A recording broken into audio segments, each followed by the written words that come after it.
प्रिय दर्शकों को प्रेममय जीवन की हार्दिक शुभकामनाएं।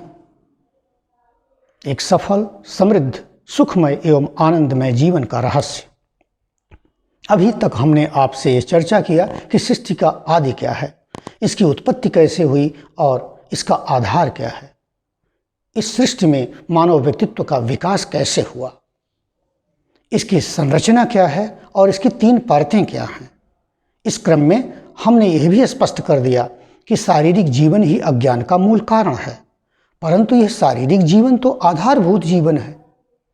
इसके बिना तो परम चेतन की अभिव्यक्ति भी संभव नहीं है।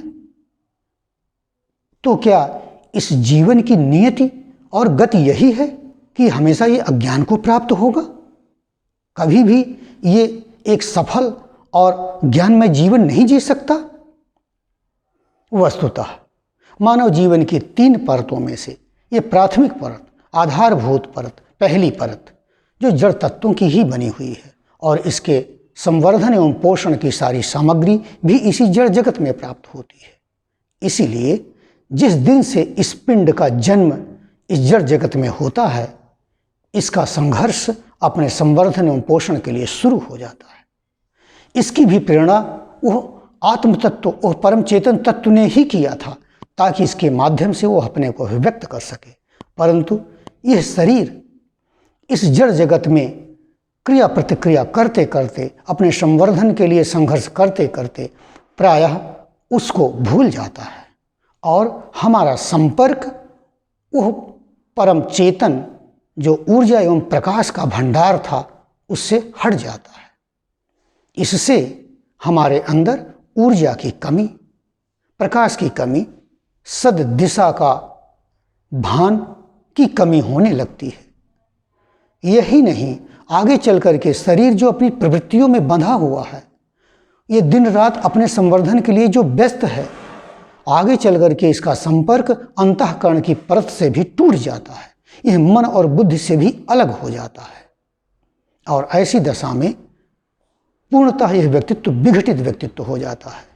इस अवस्था में शरीर कहीं और बैठा है, वह क्रिया प्रतिक्रिया कर रहा है और मन कहीं और लगा हुआ है और यह बुद्धि तर्क वितर्क और कुतर्क के जाल बुन रही है। और वह परम चेतन, उसका तो कहना ही क्या, वो तो सम है, वो तो परम प्रकाश एवं ऊर्जा स्वरूप था, परंतु उसको विस्मृत कर दिया गया।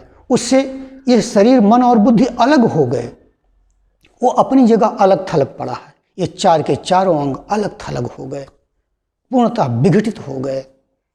और ऐसी स्थिति में हमें दिग्भ्रम होने लगता है, हमें अपने दिशा का ज्ञान नहीं होता है और अपनी असफलता का हमें बोध होने से विफलता, फ्रस्ट्रेशन होने लगता है और इससे हमारे अंदर एक प्रकार का क्रोध, ईर्ष्या, द्वेष और मोह जैसे सारे शारीरिक दूषण, सांसारिक दूषण आने लगते हैं।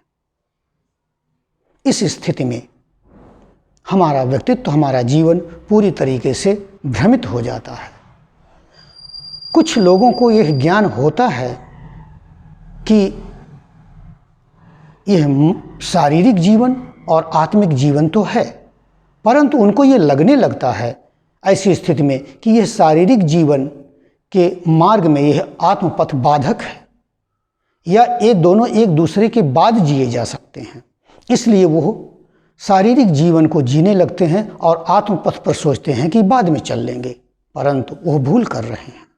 वास्तव में यह तीनों परतें, यह शारीरिक और अंतःकरण और ये आत्मिक जीवन, तीनों एक ही जीवन के एकीकृत रूप हैं, एकीकृत होने वाली अलग अलग परतें हैं।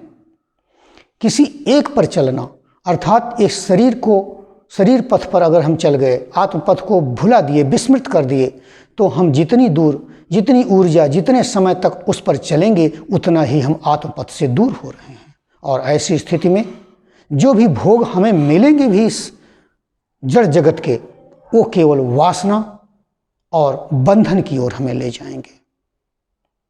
इसके विपरीत हमें चलना चाहिए। वास्तव में इस मानव व्यक्तित्व के 4 अंग, शरीर, मन और बुद्धि, जिसमें चित्त और अहंकार का भी समावेश है, तथा आत्मा, इन चारों का एकीकृत होना, एक साथ चलना ही हमारा संयमित जीवन है। यही आत्म संयम है।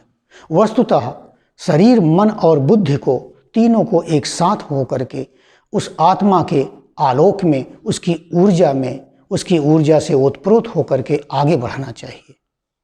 ऐसी स्थिति जब आती है तो वह आत्मस्वरूप, जो हमारा आत्मा है, अंतर्यामी अमृत है, मन बुद्धि को सारे निर्देशन, सारी दिशा देने लगता है। और ये हमारा अंतःकरण, जो मन और बुद्धि है, अनुराग से उसके प्रति पूरित हो जाते हैं और उससे जुड़ जाते हैं। इससे हमारे अंतःकरण को उसके स्वरूप का दर्शन होता है और हमारा अंतःकरण प्रसन्न एवं खुश हो जाता है, उल्लसित हो जाता है, उत्साह से भर जाता है और आत्मविश्वास और अपनी सफलता का श्योर शॉट सर्टिफिकेट सा इसको मिल जाता है, जिससे कि वह उमंगित होकर के, उत्साहित होकर के अपने जीवन मार्ग पर अग्रसर होने लगता है। इसको बहुत अच्छी तरीके से कुछ इस प्रकार से व्यक्त किया जा सकता है कि हमारा यह संयमित मन, जो अनुराग पूरित है उस आत्म तत्व के प्रति, वही पार्थ है और वह निर्देशन देने वाला, दिशा देने वाला हमारा आत्मा ही परमात्मा स्वरूप है। और वही हरि है, जो हमारे दुखों का ही हरण नहीं करता बल्कि सुख को भी हर ले जाता है। इसलिए वो हरि है। वह हरने वाला इसलिए हरि है, और वह केवल अगर दुख को हरण करे, सुख छोड़ दे, तो दुख आएगा, क्योंकि सुख और दुख इनसेपरेबल हैं, वो अलग नहीं किए जा सकते। अतः वो हमें सुख दुख, जय पराजय, मान अपमान के द्वंद्वों से मुक्त करके आत्मपथ की ओर अग्रसर करता है। ऐसी स्थिति में हम इसको ऐसे व्यक्त कर सकते हैं, आत्म प्रसादात छित्तवान एतद् गुह्यम अहम परम योगम योगेश्वरात् कृष्णात् साक्षात कथयतः स्वयं। यह संयमित मन कहता है, उसको यह दर्शन हो जाता है किस प्रकार से वो आत्मा हमें निर्देशित कर रहा है और कैसे एक सफल, समृद्ध, सुखमय एवं आनंदमय जीवन की शिक्षा दे रहा है।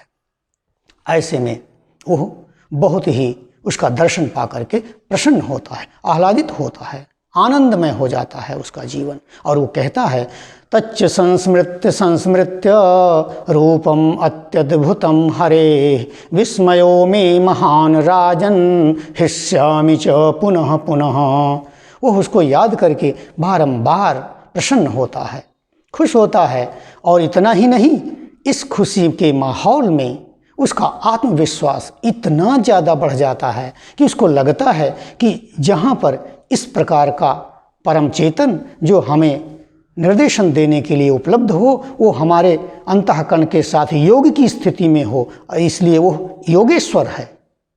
और हमारा अंतःकरण उसके प्रति अनुराग पूरित हो, यही पार्थ है। जब दोनों एक साथ होते हैं तो दोनों के साथ होने से उसको इतना आत्मविश्वास होता है कि तभी सारी श्री और विभूतियाँ इस संसार की हमें प्राप्त होती हैं। यह अब विभूतियाँ हैं, यह शरीर के सुख और जो वैभव थे, जो इसके बिना प्राप्त हो रहे थे, जो वासना थे, अब यही रिद्धि सिद्धि और विभूतियाँ बन गए। और वो कुछ इसको इस प्रकार से व्यक्त करता है अपने आत्मविश्वास को, यत्र योगेश्वरो कृष्णः यत्र पार्थो धनुर्धरः तत्र श्री विजयोर्भूतिः ध्रुवा नीतिर्मतिर्मम, ध्रुवा नीतिर्मतिर्मम। अर्थात ऐसे दोनों के संयुक्त होने पर, अर्थात हमारे व्यक्तित्व के चारों अंगों के एक साथ होने पर ही हमारा यह जीवन सुखमय, आनंदमय एवं प्रकाशित हो सकता है। और इस स्थिति में जब हम होते हैं तो यहाँ पर हमारा पास सुख और समृद्धि होती है, लेकिन उसका झूठा अहंकार नहीं। और हमारे पास सुख होता है परंतु वासना नहीं, केवल आनंद ही आनंद, प्रेम ही प्रेम, अनंत प्रेम। ओम आनंदमय, ओम शांतिमय, हरि ओम तत्सत।